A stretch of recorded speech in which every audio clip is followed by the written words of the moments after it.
to the Grand Hotel in Wicklow for the first of our People's Debates in 40 constituencies around the country. We hope to get to all 40 constituencies during the course of 2015. Unfortunately, only 2 of the 5 city TVs in the Wicklow constituency are with us tonight, just Billy Timmins and Stephen Donnelly. Unfortunately, Simon Harris, Andrew Doyle and Ferris are not with us because of misunderstanding for which we were responsible. We told the parties initially that we were going to have a People's Debate on tour.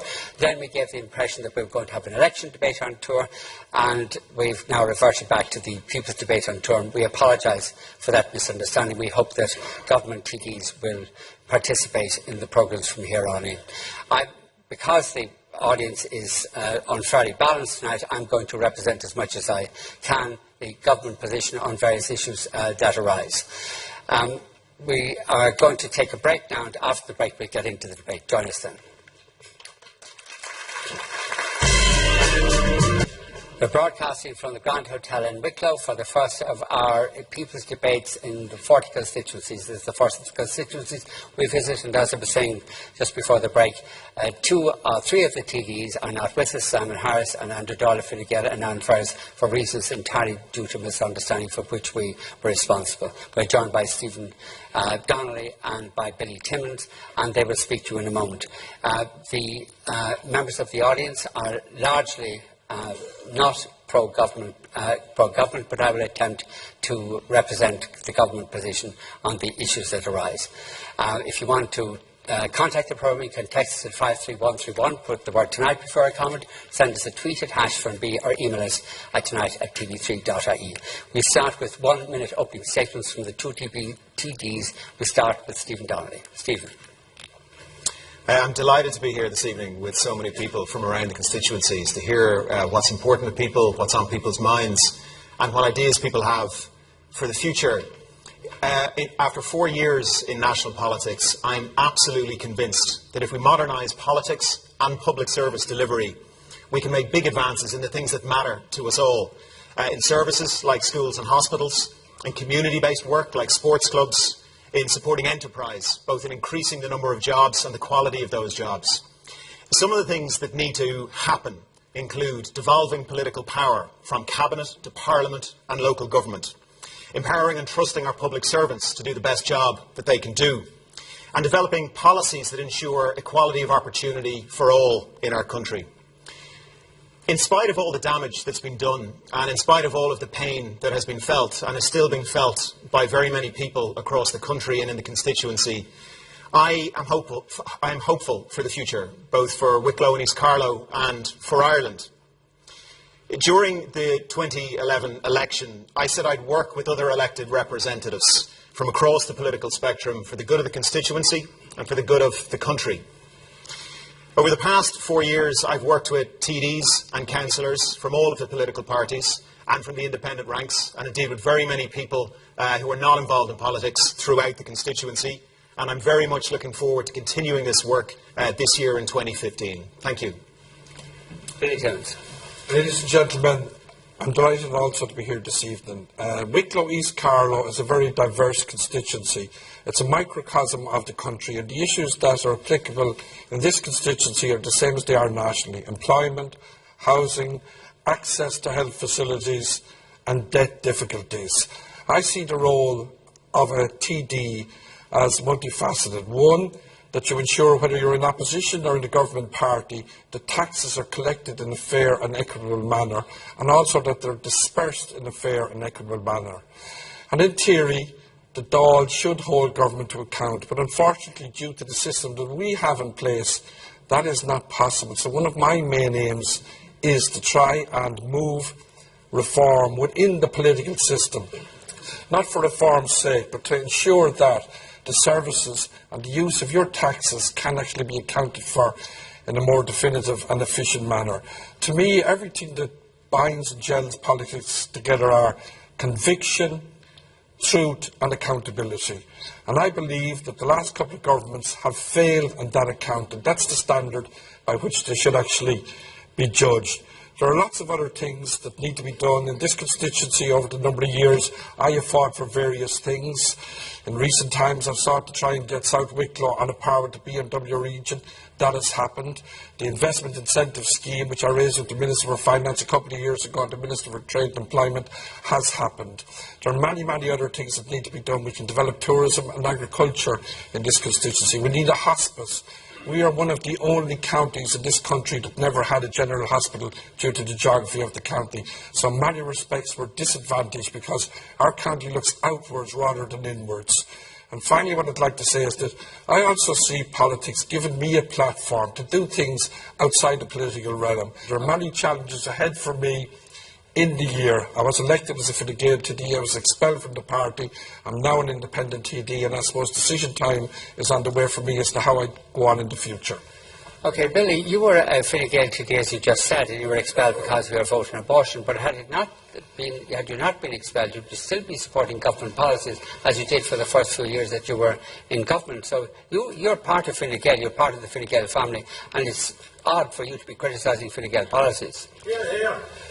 Well, actually, I don't think I've actually started to criticise Fine Gael policies yet. You talked about, for instance, the inadequate reform of the political system. Yes, Fine Gael promised democratic revolution. It hasn't happened. And I thought you were resonating on that issue when you spoke about the political system. Yeah, in fairness, and yes, you supported nothing being done. Yes, traditionally I have been a member of Fine Gael. I was elected for Fine Gael. I was expelled from the party. And in defence, you said that you would defend the government here. One thing I would say, in fairness to the government, up until the time the Troika went, that they managed the economy well. But since the Troika left, which was actually after I left, I'm not saying there's any coincidence between the two, but I will make the point that many things the government have done that I am not satisfied with. The establishment of Irish Water in December of 2013, if you check the Doyle debate, my colleague Dennis Nocton and I pointed out the shortcomings. The term I used was that this legislation will come back to haunt government. But were it not for the abortion issue, you'd still be a government, Fine Gael TD, defending Fine Gael policies. So, and you're now, you're going into an alliance with Lucinda Creighton, are you? That well may have been the case, but we'll never know. But I'll say this, I would like to think if I had been in Fine Gael at the time of the water legislation, that the point that I made that it would come back to haunt government, that they would have seen the light and made changes at the time.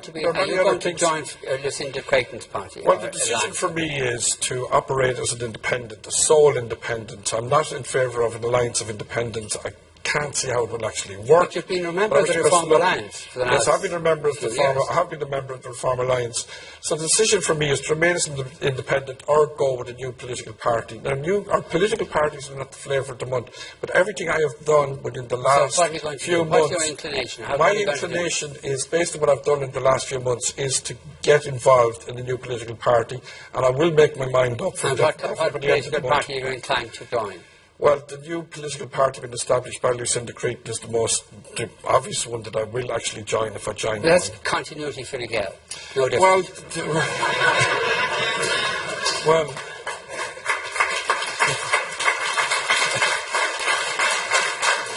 Stephen, are you going to join a political grouping?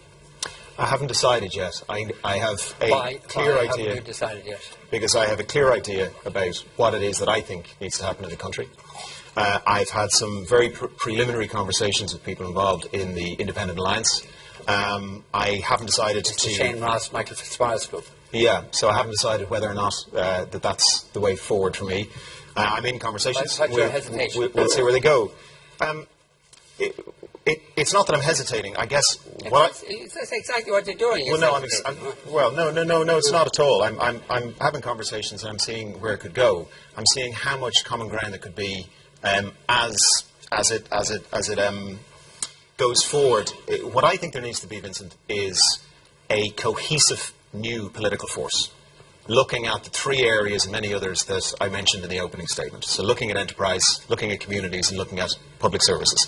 I think that political force would need to be cohesive enough that post the next election it could either act as an effective force in opposition or be part of negotiating a serious programme for government. With which party? Well, Sinn Féin? I don't know. I'll tell you Sinn Féin? after the next election. Well, I don't know. Do you think Sinn Féin, that Sinn Féin would buy into what you're proposing? I've no idea. I've never spoken to anyone about in Sinn Féin. But isn't it obvious you're talking about Fine Gael? This is, I call Lucinda's party Fine Gael Light, or Fine Gael Continuity Fine Gael. I could call you Fine Gael Light. It's the same. What you're saying don't think you could. What you're saying is the same thing that Fine Gael goes on with. Well, you can call me whatever you want, obviously, but if anyone here who's been involved and is involved in communities knows that the current government has systematically dismantled community supports over the last 4 years.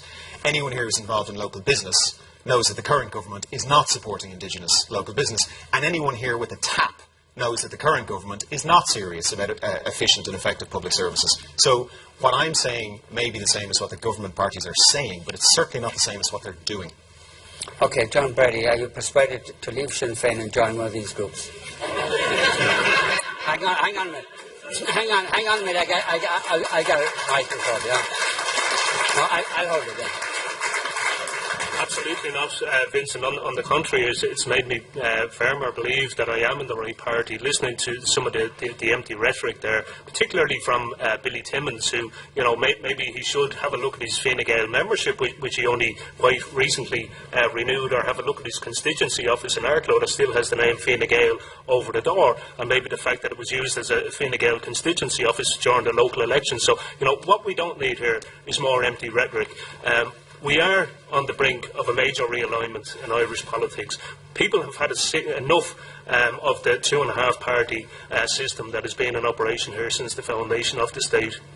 And I think Sinn Féin are to the fore of that realignment in Irish politics. People are looking at us even more so. They're looking at us as a credible party who can deliver real change. Yeah, but Fine Gael is desperately keen on getting into government, one way or another. And the expectation is, or the suspicion is, that you'll go into government at whatever cost. Absolutely not. I mean, we've made no bones about it. We want to be in government after the next elections, but not there for the sake of being there. We want to lead the next government. And the way I see it, there needs to be a left-wing government in this country that is citizens-focused, and I think Sinn Féin can lead that with other progressive TDs, many of which are independents and members of other left-wing political parties. Sinn Féin want to lead that political change. Be under no illusions. We're here because we can deliver. We've delivered in the north. We are working hard within communities, the length and breadth of all 32 counties here. People have had enough of this empty rhetoric that we're hearing. There's a fair bit of empty rhetoric from Sinn Féin nowadays. Well, point some empty rhetoric out then, Vincent.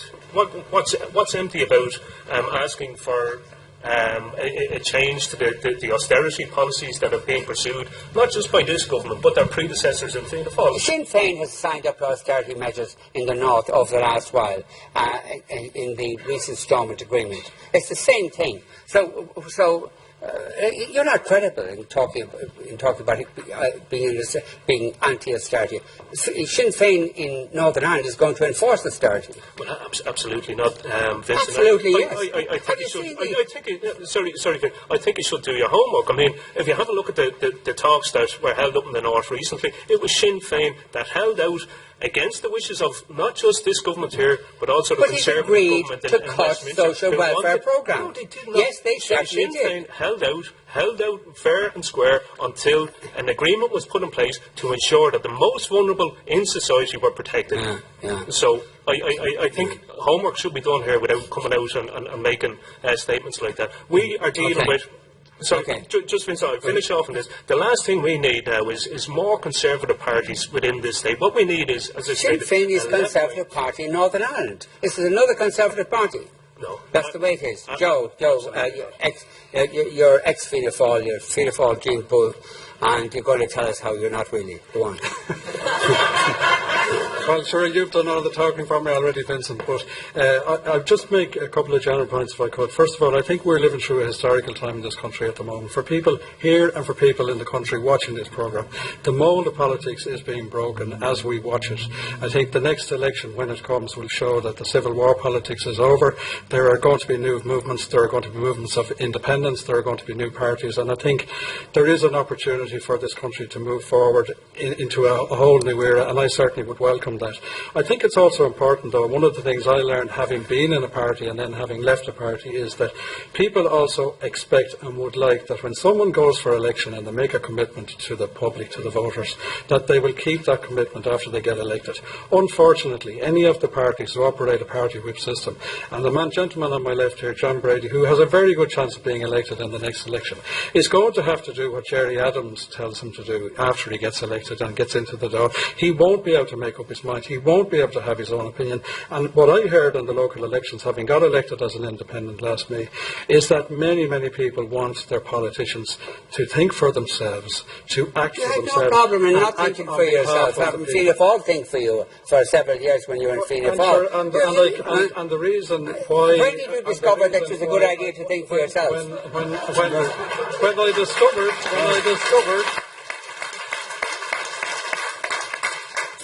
in 2008, Vincent, to be absolutely accurate about it, when the proposal to withdraw medical cards from over 70s was made, and to me, I felt it was completely against the ethos and the principles of Fianna Fáil, a party I've been in for 23 years. And I felt, sitting in a parliamentary party, listening to TDs, objecting to it, but knowing in my heart and soul none of them were going to do anything to stop it. To go down no, absolutely not. No, absolutely not. No, absolutely not. You didn't see the Fianna Fáil just going to go down. Did you not? There was an issue. There was an issue. I felt there was an issue at stake, which was how we treat our older people in this country. And I felt, as one TD, I had to make a stand on that. Okay, we've a Fianna Fáil person here. Do you admit to being Fianna Fáil? Yes,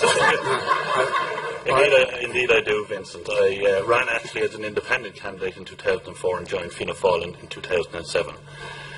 It would be my belief that Fianna Fáil, of the old style Fianna Fáil, does represent Middle Ireland, and I want to get back to that. I think Fianna Fáil How was the old style Fianna Fáil? The Fianna Fáil you joined in 2007. Exactly what Stephen said there a few minutes ago. Fianna Fáil used to represent the people. Fianna Fáil used to represent the community. You joined Fianna Fáil in 2007. This was the height of Fianna Fáil's arrogance and recklessness. Yes, but I only joined them then, and I'm why did you join a party? This was they were at their worst in 2007, and you chose to join them now. So you must be in favour of more of that stuff. No, Vincent, I can bring a skill set to Fianna Fáil that I believe has been skill sets. I have not. What is skill set? I have not been involved in politics. Tell us the skill set you have. My skill set and what I bring to the table, I believe, is my experience, my lifetime experience involved in operating a small family business. And it gives me a greater understanding of how the SME sector works. And I have worked my business, my family business, through a very hard economic, protracted time. And I know what it takes to sustain a business, to sustain employment in that business, and to create employment. I've also, in that very same period, worked tirelessly with communities in delivering community infrastructure and indeed community services. Okay, I've been... There are 5 Fianna Fáil people here. I think it was a few more than that. Things are looking good for you. What? Things are looking up. Things are looking up. Okay, I've been working tirelessly for the last several minutes, so we're going to take a break and join us after the break.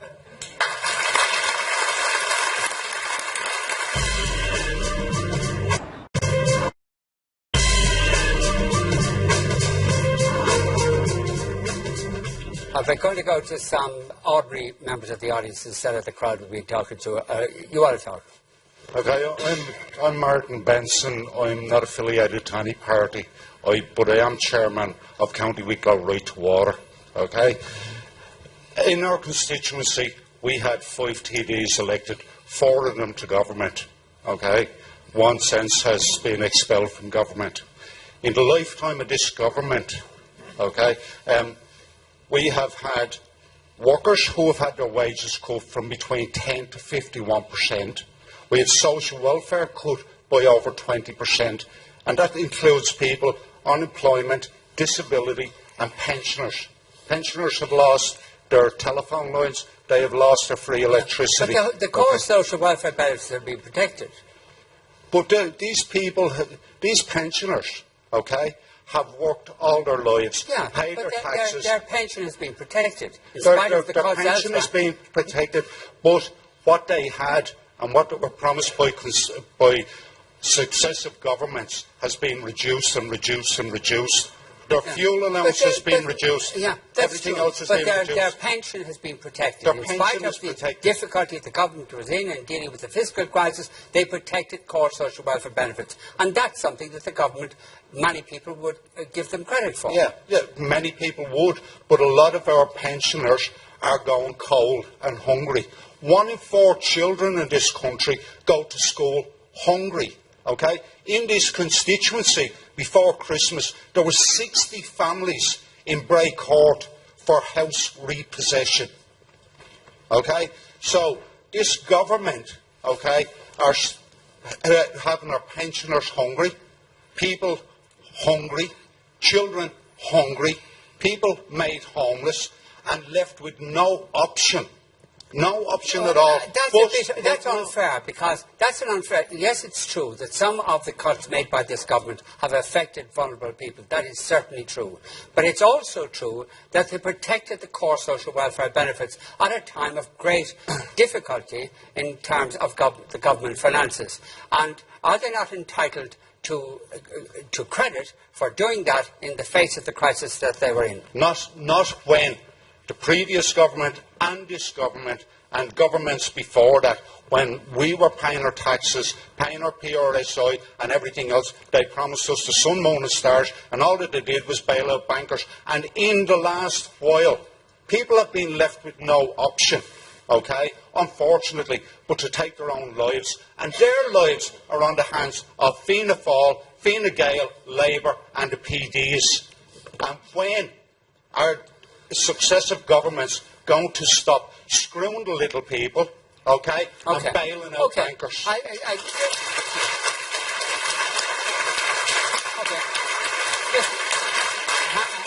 up there. Give the microphone to this woman here, who's also from Profit Before People. It is Profit Before People, isn't it? But people before the profit. What are Profit Before People proposing to do to protect people like the people that that person spoke about? It's the same, like from my view, within the short time that I have joined People Before Profit, and it's for these reasons alone, because of what the austerity has done since 2007, which I see as fake austerity. But the policies like fake austerity. I don't. Yeah, because it's not affecting. You don't believe that it is austerity? It's austerity for me. But it's not austerity for a certain class of people that I don't think are suffering in the same way as us. Okay. So what do People Before Profit propose should be done? Well, I mean, again, it's a party that represents a fight against all austerity cuts. All right. Which, but what if you fight all austerity cuts, you've got to come up with the income to finance the restoration of the austerity. Yeah. To undo the austerity cuts. Yeah. How are you going to raise revenues for that? There's different ways to raise austerity, and one are to raise funds to counteract what we might when we take back things like the water charge, the property tax and stuff like that. And I mean, it's already been stated by Richard Boybart before on countless occasions, and they talk about a financial transaction tax of 0.0%. And that would work only if it was introduced, probably globally, but certainly European-wise. Otherwise, it would be completely pointless in Ireland. But that's what I think we should be trying to work towards. It's a pointless, it's a silly point to make in terms of how would we compensate for the cuts in austerity. No, I mean, you're asking, we can't say it's not, till it needs to be tried and tested. Okay. You know, it's another thing. Maybe I'll ask this if people don't know that. Does the left have any credible policy or proposals how to deal with, to offer an alternative, credible economic model that would be sustainable? Is anybody at all, anybody left-wing, you've got it before. Okay, you want to say that.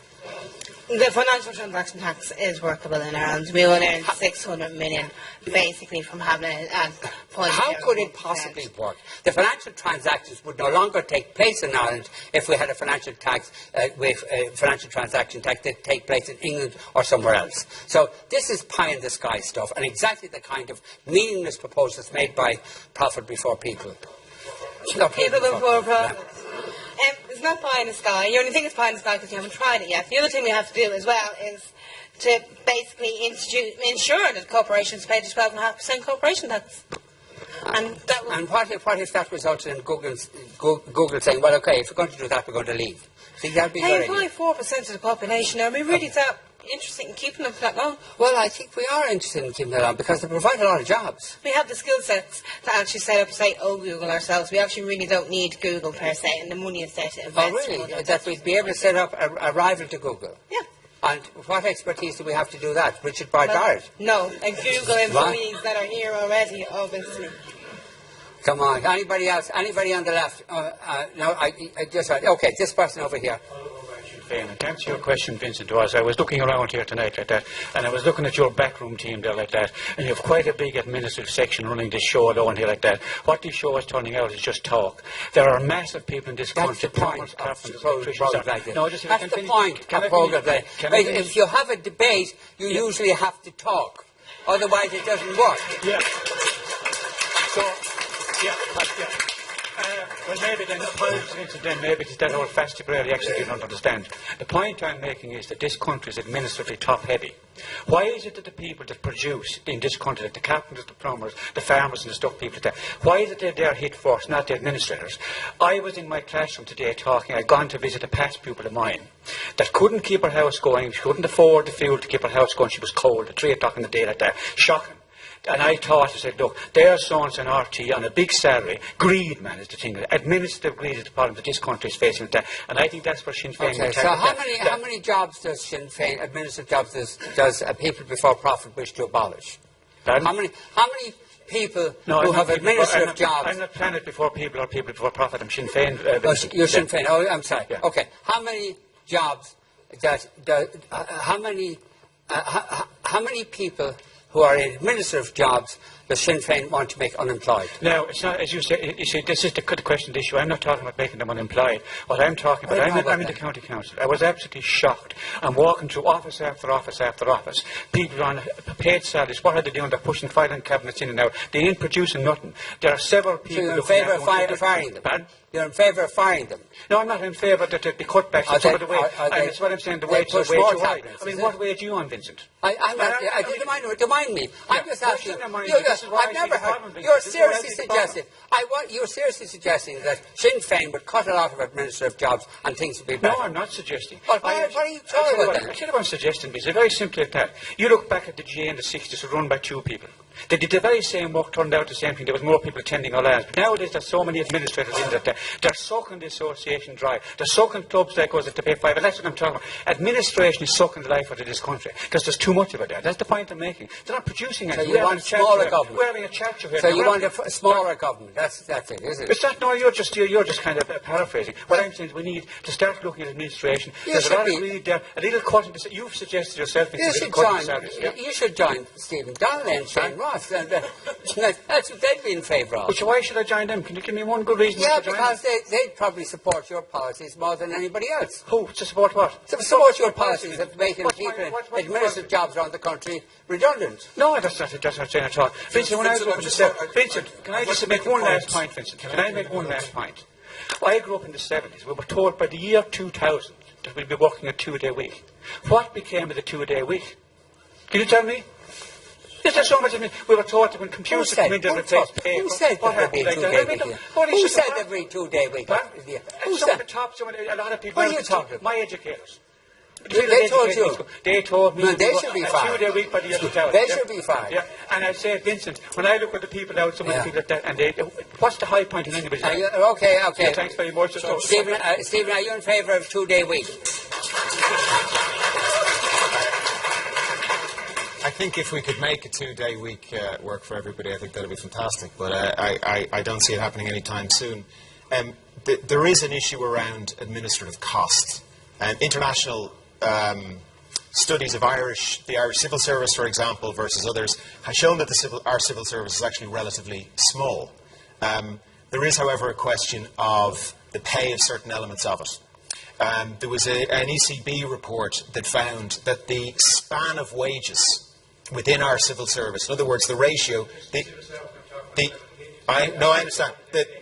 I understand. Can't be hard on spin. That the amount of money paid at the top relative to the amount of money paid at the bottom was much greater in Ireland than, say, the Nordic countries. So what I would be in favour of certainly is not randomly getting rid of administrators. In fact, I put it to Brendan Howlin that the hiring embargo in the public service was not necessarily a thing to do when you had spiralling unemployment. I do think there needs to be an independent, trusted benchmarking of all public sector wages, including TD's wages, not with a view to cutting them, with a view to saying, where are they too low? Where are they too high? Can we bring them in line with private sector wages? TDs are paid too low. No, sorry, that's not the point I'm making. What I'm saying is that there are people within the public sector, to this gentleman's point, who are not paid enough money. There are people who, based on the public sector wage, cannot live a dignified life. There are other people on public sector wages who are paid an awful lot of money, and I think there probably needs to be a less than 34,000 a year. Yeah. So that's okay. Okay, a man over there, right on the side. Okay. There's about 12 TDs for every, or 12 principal officers for every TD. I'm sorry, give your name and affiliation. Connolly, I recently moved in last autumn to Wicklow, so I'm not a member of anything here, but I would be affiliated to the Republican Party. Which one? There's only one official Republican Party, you should know, Vincent. There's only one that's called the Republican Party. It's Fianna Fáil? Yeah. Two items just in general with these new proposed new parties. One is to do with the idea, it's been mentioned tonight about Middle Ireland and things to do with screwing the little people and big banks. The whip system, the media has promoted this idea that the whip system takes away the power of TDs, forces them to vote in a certain way and takes away their personal freedom. Part of the idea of the whip system is to prevent big business. If you look at America and places like that, if they had that system, it would prevent big business and what policy advisory committees, these super PACs and things that they have in America. So there are good reasons for having a whip system, but the media doesn't really promote that element of it. How could Fianna Fáil promote the? I'm not talking about Fianna Fáil. I'm talking about the idea that has been promulgated in the media with these new parties that they will get rid of the whip system. Okay. The second point, and I don't mind going back to that one. How could Fianna Fáil promote the corporate sector more than they did? The point of the whip system has nothing to do with what Fianna Fáil did or didn't promote. The point I'm making is you're saying that if there weren't a whip system, you'd have maybe the corporate sector getting more privileges than they presently have. No, the opposite. The whip system would prevent particular TDs from the smoking lobby, the oil lobby, the big banks or whatever, prevent them from being influenced in that way. Right. Okay. Give her name. I'm Denise Cahill and I'm the Welfare Rights Officer at Little Bray Community Centre. I've spoken to you before, Stephen. Vincent, you said that this government hasn't cut core payments in social welfare benefit. Mainly true. They have, however, cut all secondary benefits across the board. Rent allowance, fuel allowance, household benefit packages, living alone allowance. Joe Behan proudly said there, I think it was Joe Behan, that his party at the time stood for the reversal. Was it you, Joe? Stood for the reversal. You were with the party when... I did. Yeah, sorry. Go ahead, yeah. They're doing that now anyway. They're taking discretionary medical cards off older people every day. There was 30,000 taken away before Christmas. We have old people out there that are under 66, not a pensionable age, but are still getting their medical cards taken off them. I see it every day of the week. Stephen, I sat with you 4 years ago. I think it was your first budget. And we sat down and we did a breakdown on a one-parent family payment of 4 people. That's right. And I figured out that she lost about I think it was about 4,000 a year she was losing. It was 4,650, and we compared that to an individual living in a wealthy part of Bray. Say a man earning 120, was it? €100. The point I made to the government at the time was, I said, you people are about to vote through a budget that takes 47 times more money from a constituent of mine in Bray who's struggling with kids on her own. You're taking 47 times more money from her than someone living down the road earning £100. Now, and that's what you're putting through. Yeah. Last year, 18 months ago, I was taken off the CE that I worked on for 6 years and was very good at my job. 1 second. To be put back on a job seeker's payment for the exact same amount of money. I volunteered for 18 months at that job, and I'm now back doing that job on JobsBridge for an extra 50 hours a week. It's not about money, it's about CDP. You're talking about community, Stephen. The money's being taken out of CDPs. We're getting cuts for the last 4 years. The vulnerable in society are getting cut for the last 4 years. It's not coming back anywhere. We're not seeing anything. Okay, can I make a case? Thank you for that.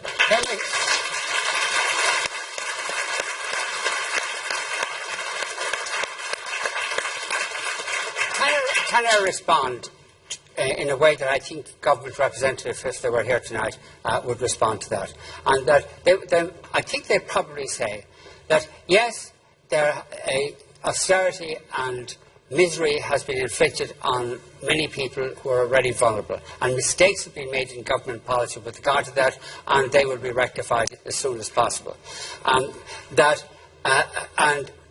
that the general success of the government has been in getting out of the Troika bailout thing, getting the economy moving again, getting jobs, creating jobs again, restoring confidence in Ireland internationally, and that the country is in far better shape now than it was when it came into office in far better shape now than it was when it came into office, and therefore it would be prudent, particularly as a lot of left-wing parties are offering completely unrealistic and not uncredible alternatives. The best option for the people would be to restore this government to office at the next election. I'm just going to go to that person behind you, yeah. No, it's behind you, immediately behind you, yeah. Thanks. Donald Kiernan. I'm Donald Kiernan, I'm independent. And one of the thoughts that... You're an independent what? Just independently minded? I ran as an independent candidate in the last election. Oh, did you? Yeah. And I've stayed independent since, and I will continue to be independent. But one of the things that he addressed there that needs to happen in this country is reform of Dáil. And I would contend that we do not need 166 TDs. We have 4 school teachers running the country at the moment. So that proves the fact that 162 TDs are effectively redundant. So I would propose that we reduce the size of Dáil, that our TDs lead by example and take the cuts and take the pain the same as everybody else, that they surrender their expenses, the unvouched expenses, and be accountable like everybody else is. If there anybody wants to respond to the point I made in favour of the government and what they've done and what they've achieved. All right, over here. Somebody here. Hi, Tom Fortune, independent councillor.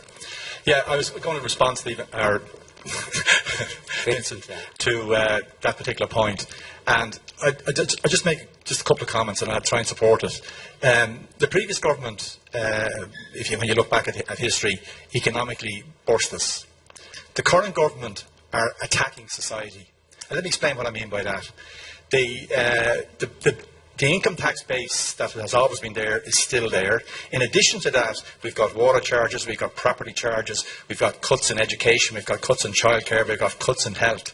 It's got to the point now where if somebody wants a service, they've got to pay for it.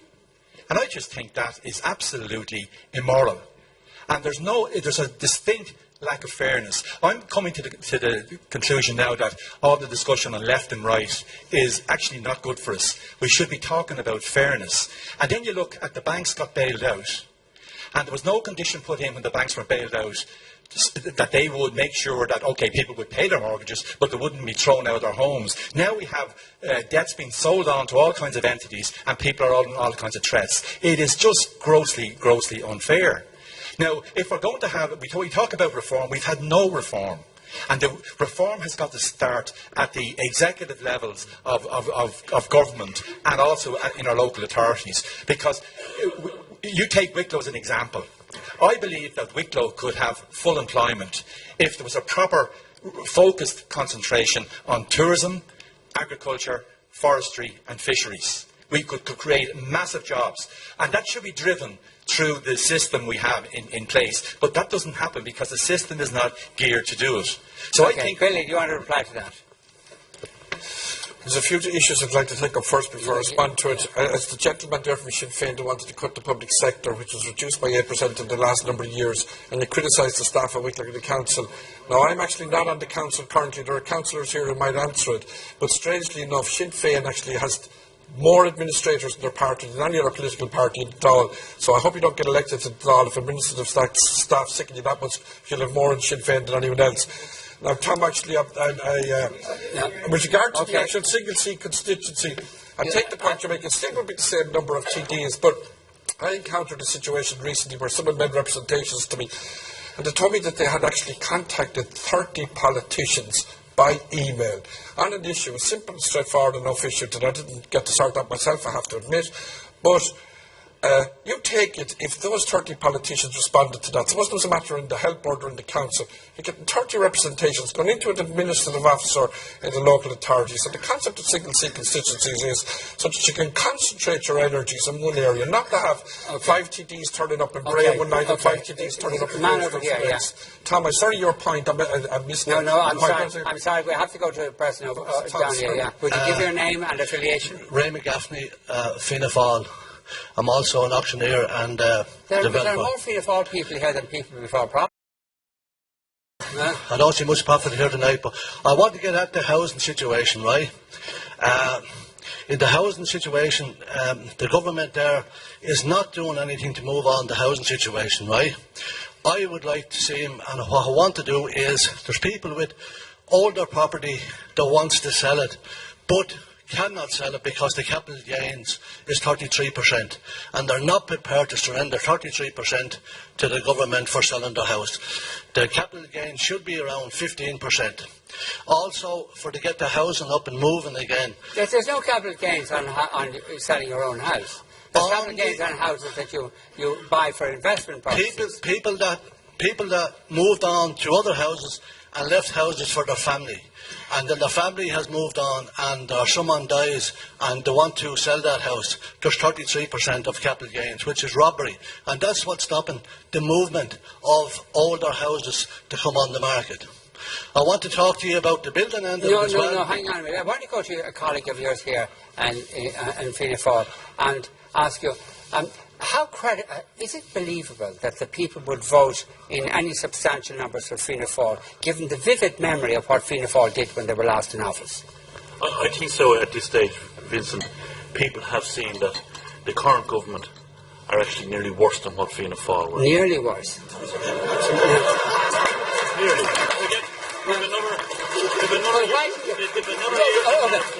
Why should they vote for something even worse than themselves then?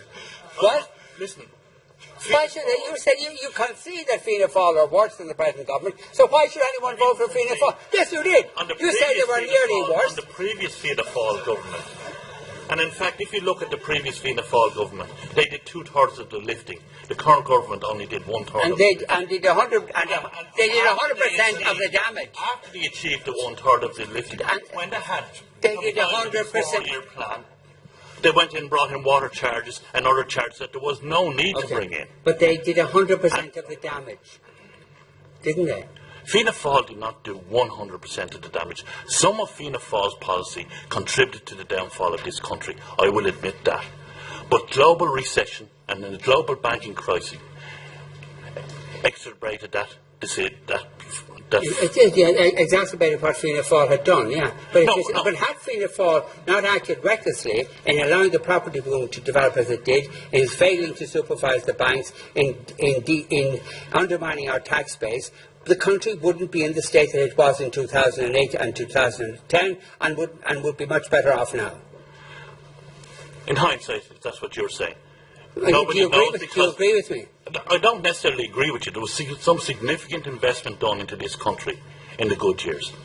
And we talk about Irish Water, and we just take Irish Water for a minute. Irish Water is only proposing now to invest 300 million per year. Fianna Fáil proposed Irish Water. Fianna Fáil did not propose Irish Water. Excuse me. Fianna Fáil did not propose Irish Water in any form. Right.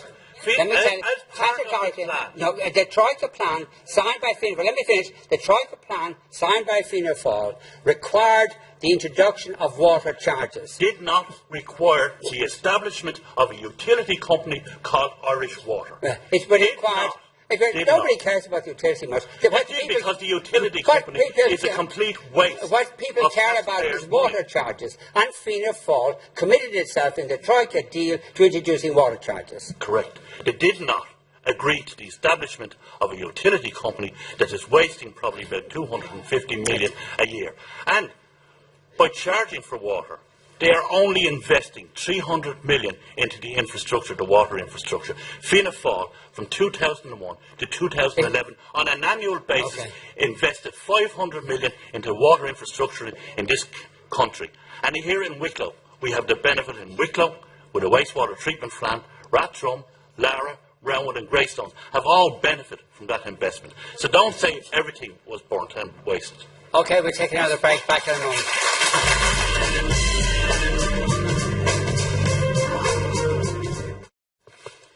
We're going to talk to both the people who are not members of Sinn Féin, people before profit of Fianna Fáil, in the next segment of the programme. And one of them is a Green Party councillor. And you're not going to talk about sustainability. Please don't talk about sustainability. Tell us about why on earth should we vote for the Green Party when they were in league with Fianna Fáil and you did such damage. We weren't there for long, okay? You can take that from me. You did, you were there. You were. You propped up Fianna Fáil. Thanks for the opportunity to talk, okay? But we have a fundamental problem in Irish politics at the moment, and that is that nobody is putting forward any long-term sustainable solutions or policies. It's all you will engage in is this short-term, 5-year popularity contest. You see the room has descended into point scoring, political point scoring here. What we need is long-term objectives and investment in areas such as public transport, broadband, energy. Our energy policy is not being concentrated on at all. Now, what you need to do is you need our water infrastructure as well. And we've known for years that our water infrastructure was shaky. It was on nobody's radar until Irish Water came on the scene. We need to invest in those areas, and we need to provide confidence for people that want to come into this country. We need to provide confidence for investors. The problems that we have here, we need to create jobs. Everybody's talking about creating jobs, and TDs do not create jobs. They create the environment for the entrepreneurs and for the people in industry to come in and create the jobs. And unless they have certainty of their investment, they are not going to come here. And you need to have a 5, 10, 15-year plan for implementation of those strategic needs. And that's not being met by any party here. I don't see any party putting forward any proposals like that. I don't know whether it's a lack of ambition or a lack of understanding, but that's exactly what's needed for this country. And people look at that and they want to know there's a plan in place. Okay. Thank you, Vincent. People over here who want to speak. June Maher, Right to Water. I'm thankful that you will be coming back to Wicklow because, with all due respect, I think the real serious issues haven't been properly addressed, i.e. the suffering on the street of people now paying Irish water charges, struggling with the property taxes, homelessness, lack of social housing, the real core issues that are terrorising people in the streets. I think that they need to be seriously addressed and not trivialised in any way at all. I'm not well enough up there to know what stats and figures and all that are, but I do believe that there are serious issues that need to be addressed. Okay, yeah, I'll go to you afterwards. My name's Ola Heatley. I'm not affiliated with any party, but I was just wanted to respond to some of the comments of the people before profit representatives earlier, who made what I'm sure loads of people here will agree was ludicrous comments that we don't need Google. I'd be very interested for these representatives to look I think it's 2,500 people employed by Google in the eye and tell them that we don't need Google. The corporation tax is the backbone of our economic development and is the one thing that is attracting people like Google here. Realistically, it is the IDA's one talking point when it's trying to attract foreign investment. And there's talk now of Northern Ireland reducing their corporation tax down from the UK rate of 21% down to match our 12.5%. And I'd be curious to know how people before profit and anyone with the opinion of raising high corporation tax would expect us to compete with that. Okay, we'll get back to people before profit maybe a little bit. There's a woman here in the front, yeah. Hi, my name is Lorna Bogue. I'm chair of the Young Greens. Just to answer the last question there, I don't think anyone was talking about raising the corporation tax. Like, what we want is for the companies that are benefiting from this corporation tax to actually pay it. Because the problem with Google. Green Party. I wasn't expecting applause. This is very nice. Yeah, the problem... The other 4 Green Party members applauded. Yeah. They're all independents now. The problem with Google is the fact that if they were taxed at the rate of corporation tax that we would have €1 billion worth of money from them. But the problem is that they evade that tax, the small tax that we have, and then they don't actually pay any tax at all. So when you're talking about jobs, I myself come from Limerick, and when you talk about multinational corporations, what we need is for our politicians to be strong and actually stand up to them, or else you end up in another situation like Dell, where you don't have the jobs anymore, and you also don't have the tax that you should have gotten from them for all the years that they're exploiting us in the first place. What the Green Party is about is actually bringing about the circumstances where economic recovery can happen. It's by allowing people to be able to spend money again. It's by making people feel comfortable in their homes. It's by bringing the infrastructure like transport, like a functioning water system, and to address Porrick's question over there, like planning law that actually functions and stops water from being pollution. Okay, this man here, yeah.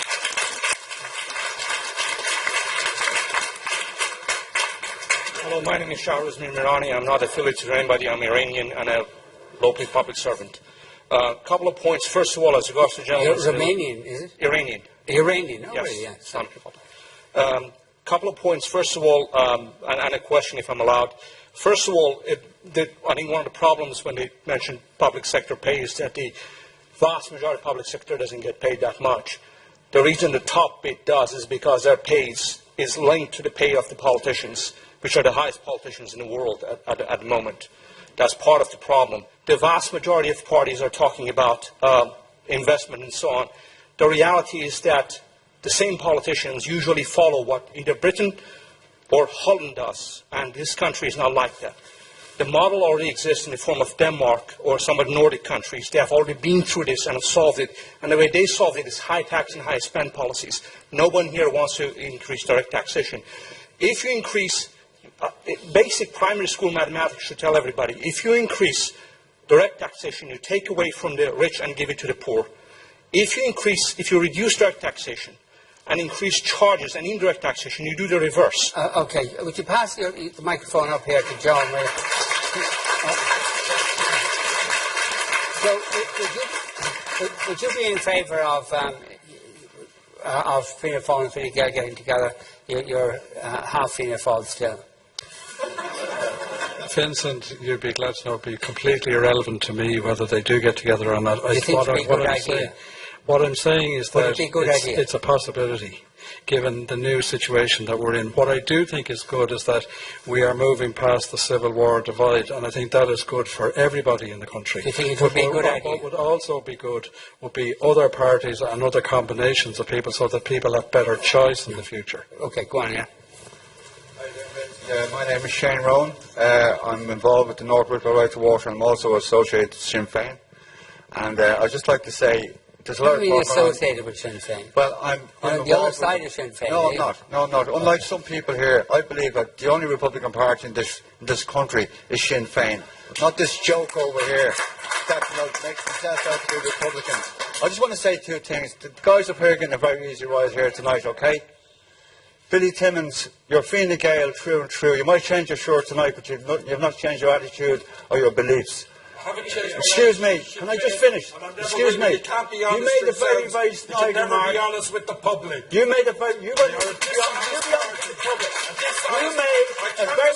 remark. Excuse me, I'm not finished. I am not finished speaking. You flip-flopped on the water charges, but you're banging a hammer in the Excuse me, I'm going to... That's what you do. Excuse me, just 1 second. You're going to stand here. Excuse me, Billy, just hang on a second. You remember Fine Gael still. You have Fine Gael over your door. You have a man sitting beside you who will probably jump into bed with Fine Gael in a few weeks' time. You have a man here who's going to jump back into bed with Fianna Fáil probably in a few months' time. What we need in this country here is new blood, new people from all parties. Fianna Fáil and the Green Party took this country down.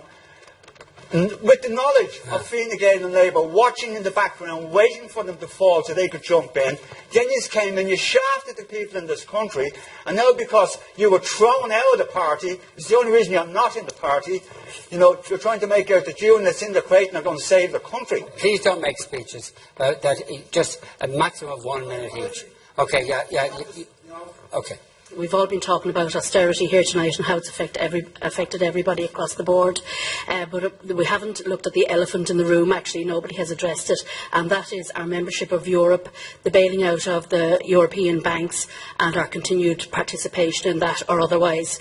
Now, the government parties, and as you call them yourself, Vincent, continuity, Fine Gael and Fine Gael Light, all these parties and independents, certain independents, will continue to implement the austerity programme by bailing out these European banks. And how long is that going to go into the future? Because we have this odious debt that will never be repaid, never ever. Okay, we'll take another break. Back in a moment. I want to go to that man there. Vincent, I'm Amelia here. Just one angry man, not associated with anybody. I look along the front bench there. Did you give your name and affiliation? I'm Amelia. I'm not affiliated with anybody. Just look along the front bench there. Same old politicians, same old county councils, been here for years, 30 years some of them have been there, and they've done absolutely nothing for this county. This is a local debate, I'll keep it local. Looks at Pat Casey there. He's nothing behind his name. Pat Doyle, a few others there. Ruth looked there as well. None of them got nothing behind. We need new blood in the county. And it's from there we'll build on that. And that's the way it should be done in this country.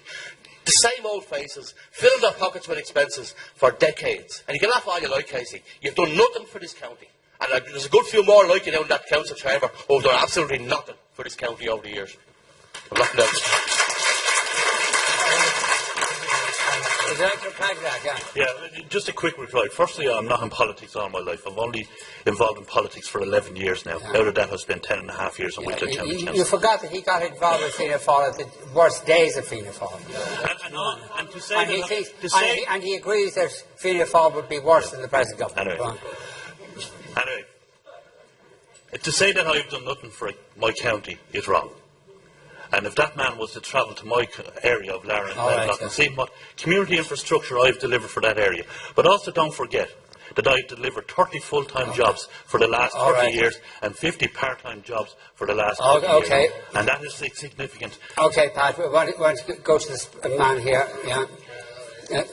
Okay, okay. There. Vincent, go back to the water charges again. As I said, I was with the Labour Party for 26 years. And every meeting we ever had, it was always brought up that there'd be no water charges if Labour ever got into government. Now Labour, they've done a U-turn on everything.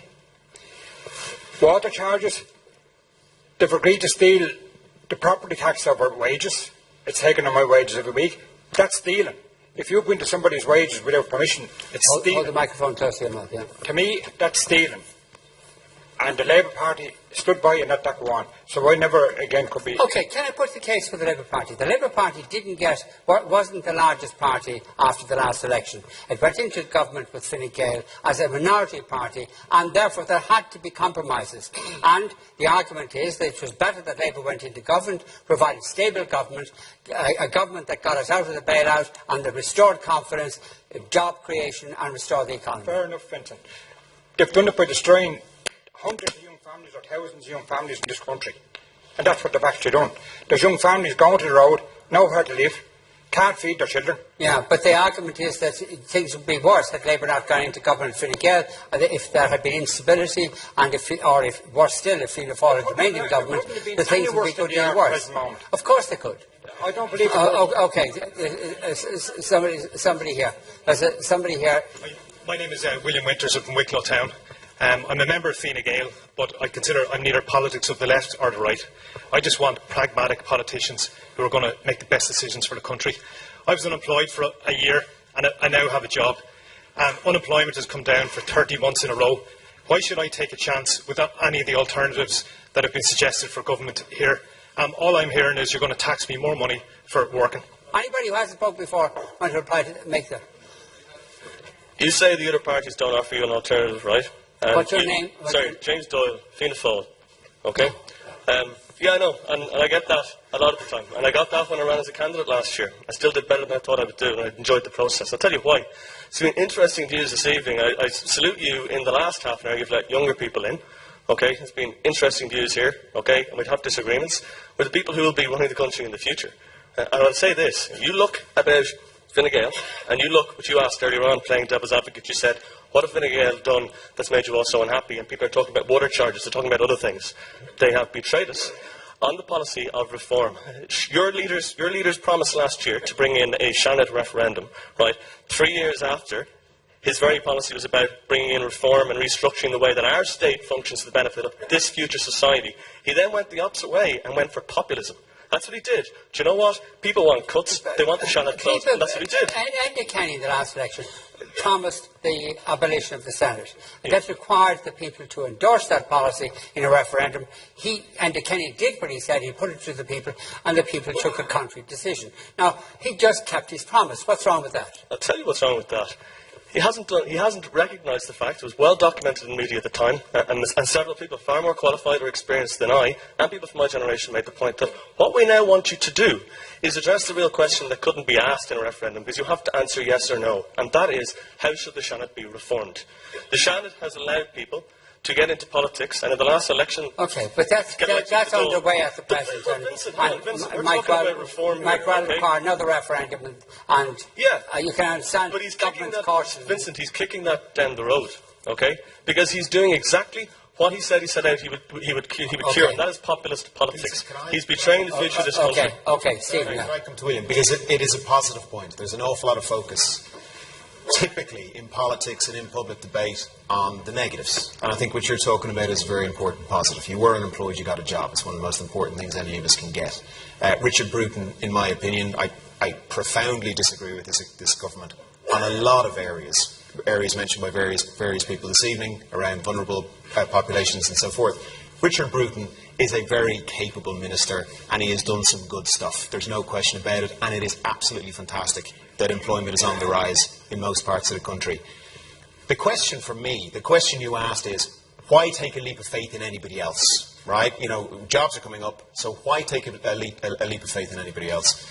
I came into politics just 4 years ago from the private sector, and one of the things that astounds me about Irish politics, one of the things that there was a huge insight to me was the quality, the calibre, the passion of the TDs, the quality and the passion of the councillors that are in politics in Ireland. So, my question is, imagine how much more we can achieve as politicians, as business people, as community workers, as citizens. Imagine how much more there is if we can begin to devolve power. We've got to devolve power from cabinet to parliament to local government. Within the schools, we've got to devolve power to principals and teachers.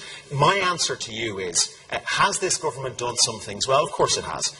Is it fantastic that people are getting jobs now that didn't have jobs before? It is.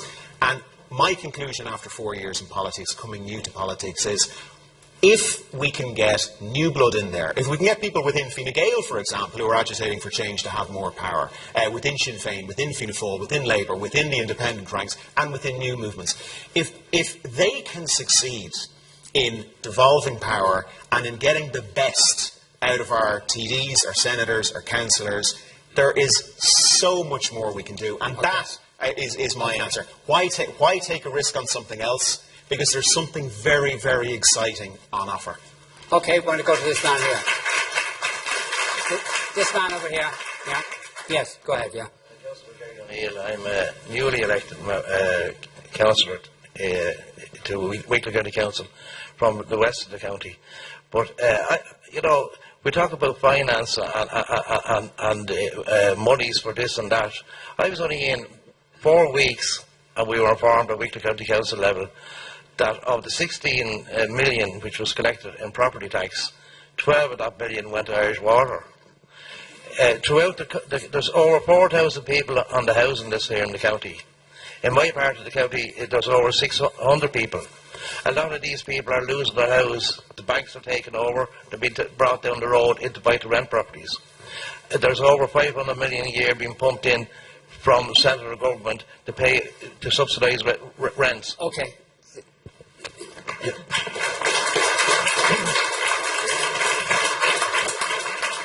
Jim Ruttall, Independent Councillor. I would certainly think that we're going through a period of great flux and change in Irish politics, but it's at times like that, getting back to something what Stephen was getting onto, that we also have to, as an electorate, certainly have to be careful, because this idea that there's some instant quick fix solution, what I call no pain solution to everything, is not necessarily so. There are good people coming through there, and more people will come through, but the electorate have to evaluate very, very carefully what's been put before them on occasions like this. Yeah. Hi, my name is Wayne Breen, member of People Before Profit. The thing I have a problem with is all 5 Wicklow TDs voted to downgrade Loughlinstown A&E, which in turn means that the ambulances have to drive past Loughlinstown out to Vincent, which in turn Vincent's have turned around and said, there's too many people coming to us and we're having to send them back out to Loughlinstown. So why did our 5 TDs vote to downgrade it?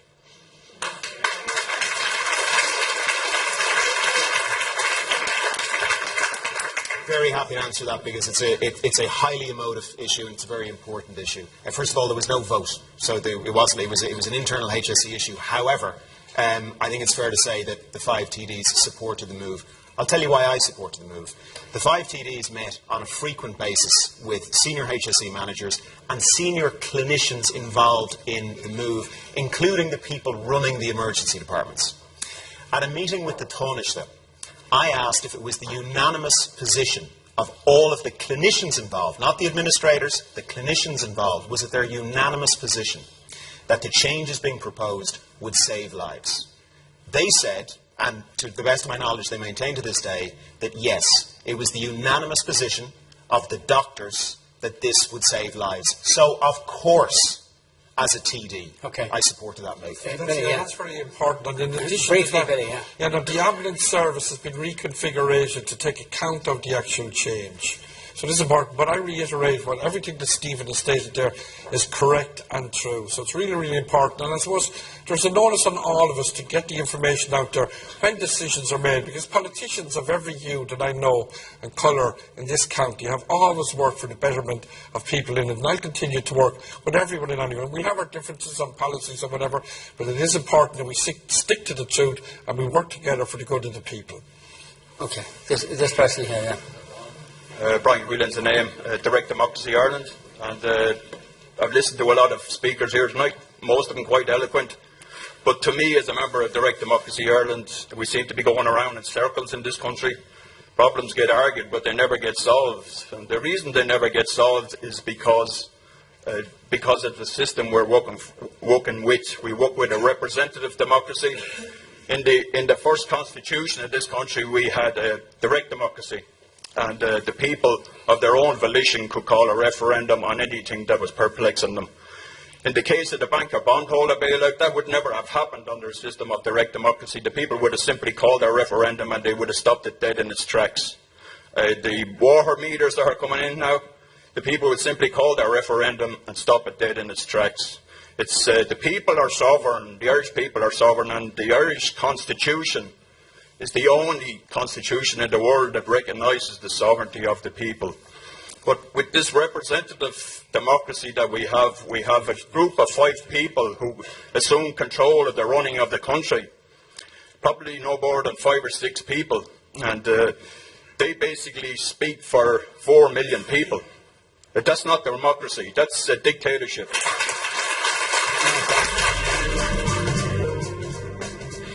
Just 2 questions for you. One is actually, for you, you're representing the government.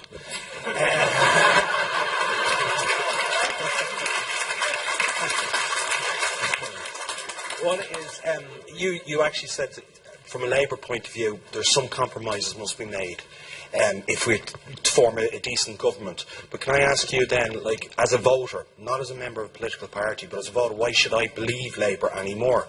Because in 2010, your then leader, Eamon Gilmore, in an Irish Times interview, quoted that Labour will never bring in or support a water tax or property charge. But it did happen. So why, as a voter, should I believe Labour? Well, the argument, as I understand it, that would be given in reply to that is that, again, Labour wasn't in an overall majority, it wasn't the main party in government, and it had to make certain compromises, and that it did the best it could to fulfil the policies or fulfil the promises that it made in the last election. It didn't succeed in many of them, but it succeeded in some of them. That, for instance, were it not for the fact that Labour were in government and Fine Gael had an overall majority, there would have been much more severe cuts in social welfare, in the core payments of social welfare and other cuts. There would have been much more austerity affecting poorer people than there were in the government, and that was because of Labour's presence in government. And they ameliorated the difficulties that people have suffered. Admittedly, people have suffered a lot, but they would have been worse had Labour not been there. That's the argument as I understand it. Okay, besides the fact that 16% of the Irish population are living below the poverty line, and as Labour, you're actually helping out the bondholders, what I would like to reply to that is that you can actually see in hindsight, and I'll ask you as a member of the Labour government, that water charges and property tax are very, very important to the people of Ireland. That's a given. So if you compromise those values, how can you all right, briefly, but we have to go to somebody else now.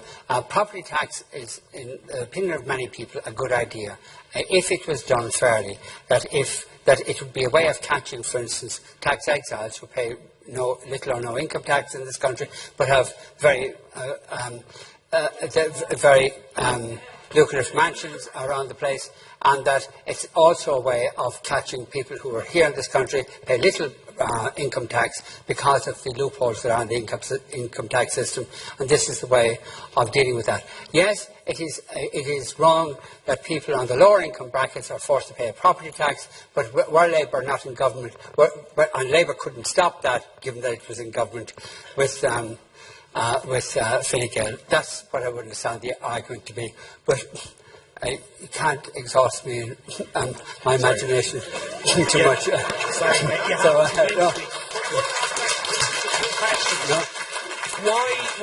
Why Fine Gael or Labour, both in power, why are you giving away the Irish exemption that is agreed in the EU? Which Irish exemption? Irish exemption for the water charges, without asking the people.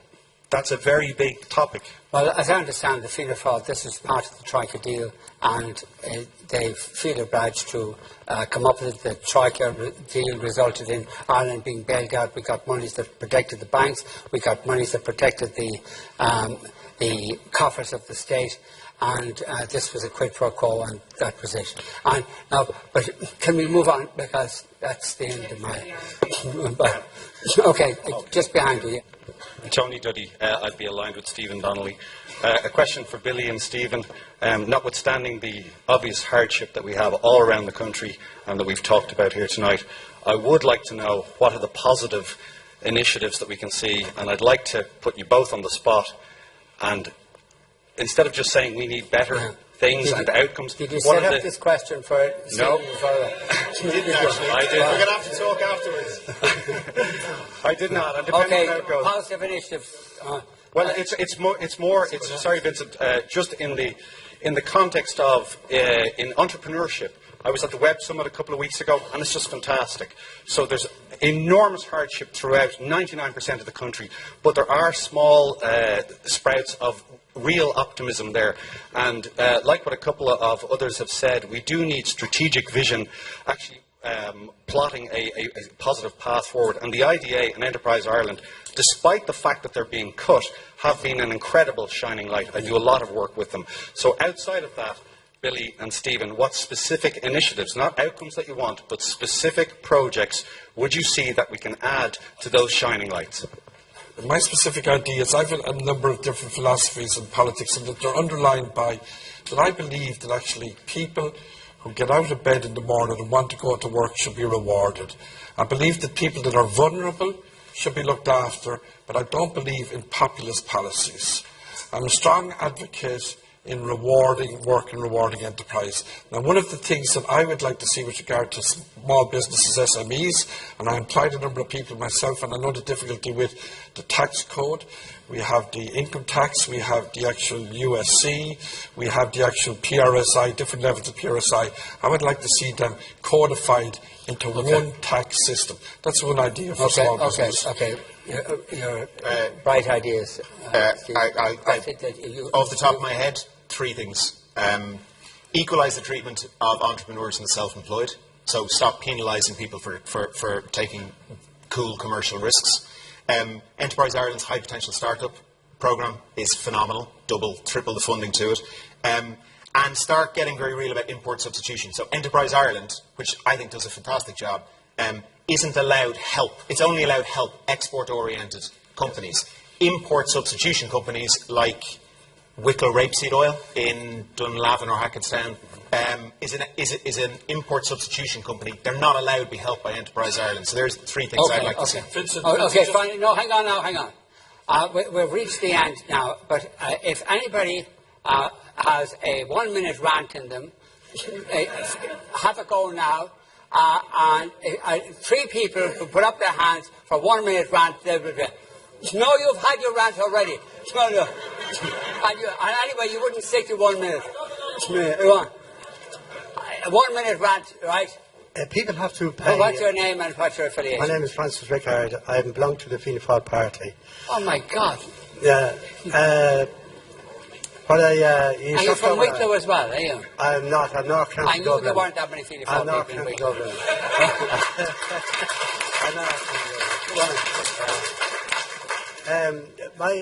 My issue would be that all these big banks are being bailed out. If I buy a house, I have to pay the mortgage on it. When these big banks are all bailed out, at what stage do these big banks start paying back the money to the state? That's one fundamental question I'd like to be answered. If I have to pay my mortgage, when the banks get a loan off me, they should pay the loan back. That's it. Why is all this bailout money just dead? For Sinn Féin. I have a little bit of a rant. I'm here and I represent local people. I'm supposed to be the voice for the local people.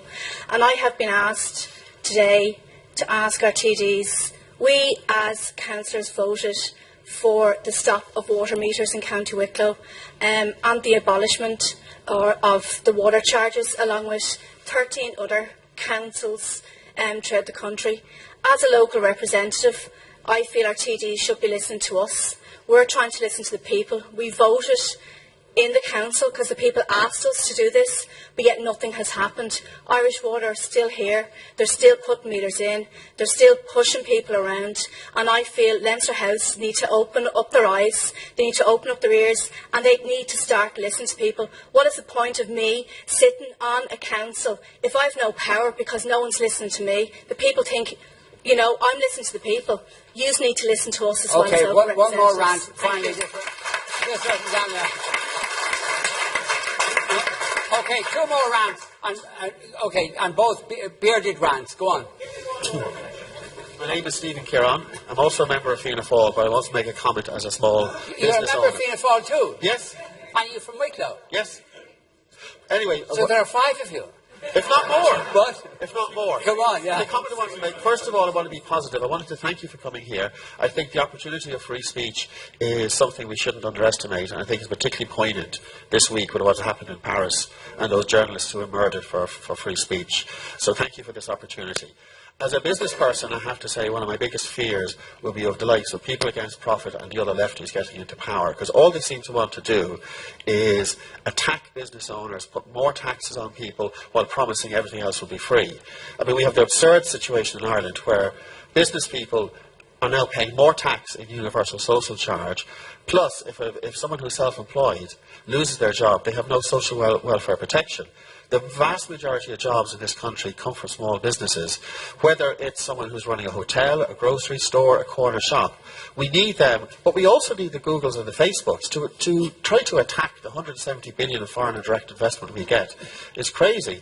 And I think most people are looking for politicians to be positive and to tell us, to offer pragmatic solutions that will generate more employment and protect those who create jobs. Thank you. More people are... Okay. Stand Stand up right now. Go on. It's not a rant at all. It's a fairly simple question for the two. Give your name and affiliation. Yeah, Tom Curran. I am the partner of the late Mary Fleming, and I'm a healthcare activist.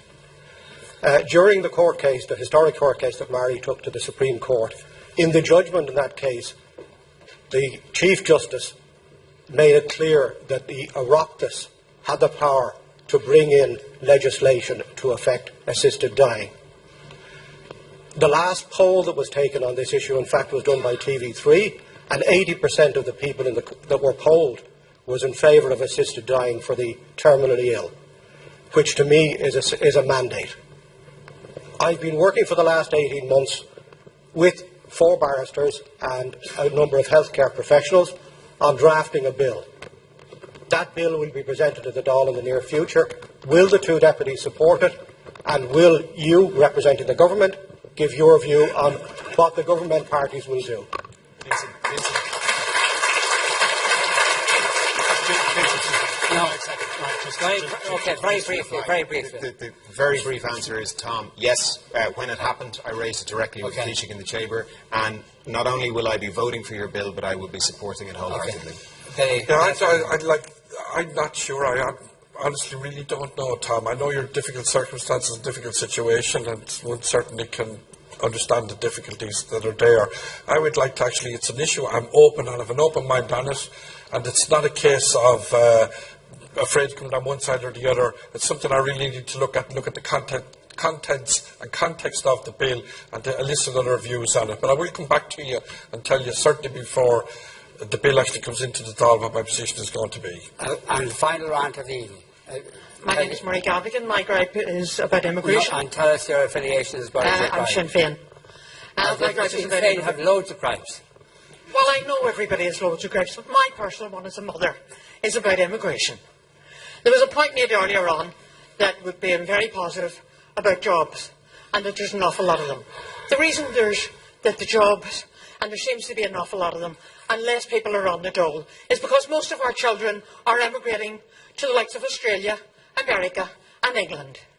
And I would like to see the money that isn't being paid to the German banks to be put into investment to keep our children here in the country. And I want every TD elected within Wicklow to treat all of the children of the nation equally. Gura míle maith.